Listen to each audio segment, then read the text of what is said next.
బడుగు బలహీన వర్గాల చైతన్యంతోటి రాజ్యాధికారం సాధ్యం. టి చిరంజీవులు.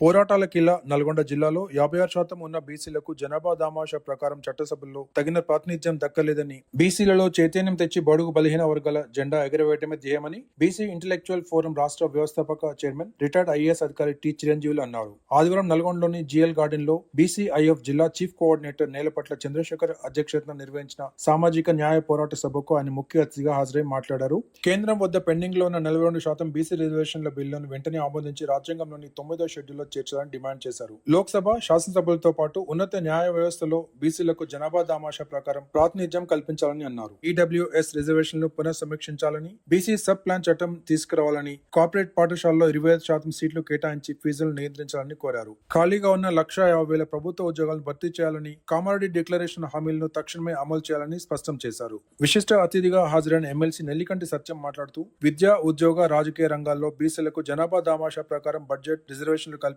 కోరారు. అనంతరం మాజీ ఎమ్మెల్సీ పూల రవీందర్, తెలంగాణ విఠల్, చెరకు సుధాకర్ బీసీల ఐక్యత, రాజ్యాధికార ఆవశ్యకతపై ప్రసంగించారు. ఈ సభలో బీసీఐఎఫ్ జిల్లా కోఆర్డినేటర్ గుండెబోయిన జానయ్య యాదవ్, ఆమంచి అంజయ్య, సుంకరి భిక్షం గౌడ్, చక్రహరి రామరాజు, దుడుకు లక్ష్మణ, మిర్యాల యాదగిరి, చెన్న శ్రీకాంత్, రావిరాల నర్సయ్య, నల్ల సోమమల్లయ్య, కొంపెల్లి భిక్షపతి, ఎంఏ కరీం, కొన్నే శంకర్ గౌడ్, రాపోలు పరమేష్, పాపని వెంకటరమణ, ఆయతకొని జనార్దన్ గౌడ్, శ్రీరందాస్ రామదాసు, ముచ్చర్ల ఏడుకొండలు, పంకజ్ యాదవ్ తదితరులు పాల్గొన్నారు.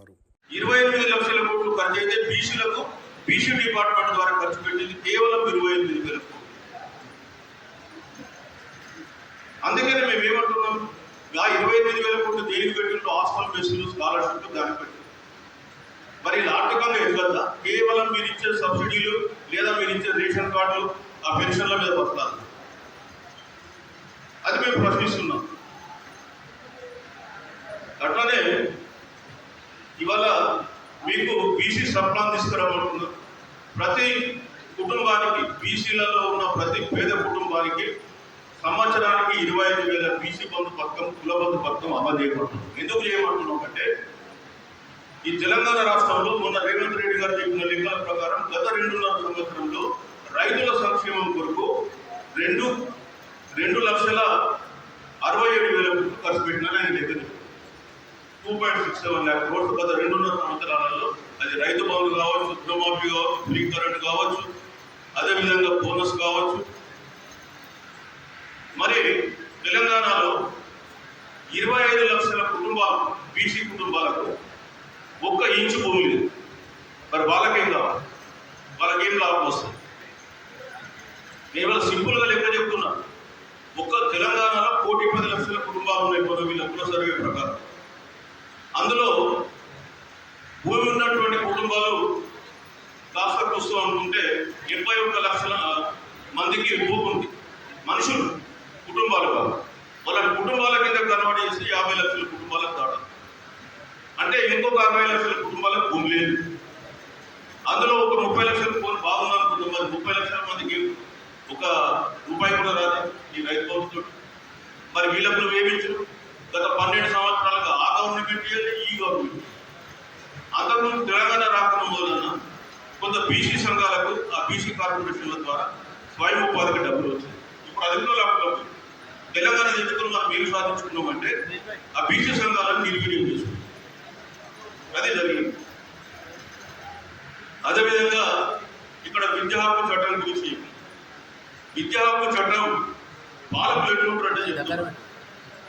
నాకు తెలుసు, నేను ఒకసారి కమిషనర్గా కూడా ఉన్నా, పనిచేసిన. ఆ టైంలో ఈ విద్యా హక్కు చట్టంలో ఒక సెక్షన్ ఉంది, 12C. దాని ప్రకారం ప్రతి ప్రైవేట్ స్కూల్లో 25% సీట్లు ఫ్రీగా ఎస్సీ, ఎస్టీ, బీసీ పేద పిల్లలకి ఇవ్వాలి. ఆ ఫైల్ తీసుకెళ్తే అప్పుడు ముఖ్యమంత్రి తీసి బయటపడేసి ఎవరు పెడతారంటే ఇది పరిస్థితి. అందుకనే మేము చూసే బాధపడే, కనీసం బీసీలకు రిటైర్మెంట్ అయిన తర్వాత ఈ సెకండ్ ఇన్నింగ్స్లో కొంత వాళ్ళకి న్యాయం చేయడం అని ఫీల్లోకి వచ్చింది. చాలా మందికి అర్థం కాక ఈయన ఎందుకు వచ్చిండు, ఇప్పుడు ఎందుకు వచ్చిండు, ఇప్పుడు చెప్పబోతున్నారు. మాకు అది రాదు, మేము అనుభవించాం. మేము ఉద్యోగంలో ఉన్నప్పుడు కూడా ఏం చేయాలనుకున్నాం. అన్ని సందర్భాల్లో మనకు అనుకూలమైన పరిస్థితులు ఉండవు. ఇవ్వనటి వరకు 2009లో ఆ చట్టాన్ని చేసింది కాంగ్రెస్ ప్రభుత్వం. 2009 నుంచి 14 వరకు ఈ రాష్ట్రంలో బాగానే ఉన్నారు. అప్పుడు అమలు చేయలేదు.